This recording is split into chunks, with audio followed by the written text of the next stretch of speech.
This is the longest game in World Championship history. Can Magnus Carlsen win it?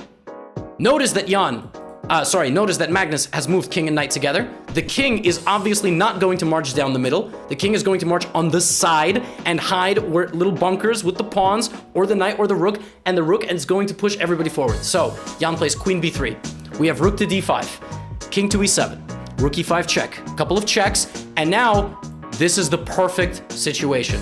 The king is cut just down the f file. Magnus Carlsen has played e5. Jan Nepomniachtchi has one and only one way to defend this position now.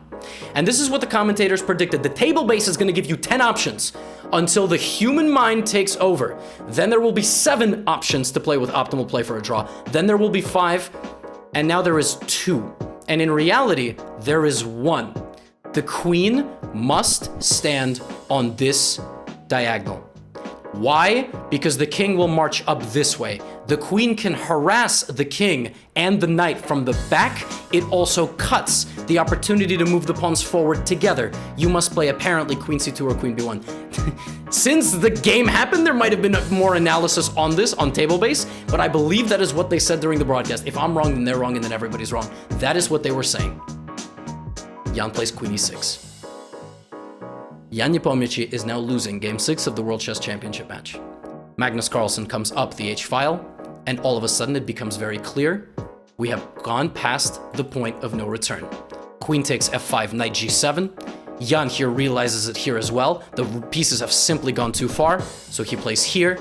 Rook f7. You still cannot take, because this becomes a losing king and pawn endgame. You must know your king and pawn endgames. This is a losing one. Rook f7, king d8, f5, and in this position, threatening the walk of the king behind his pieces and the advancement of e7 and e8, Jan Nepomniachtchi resigned.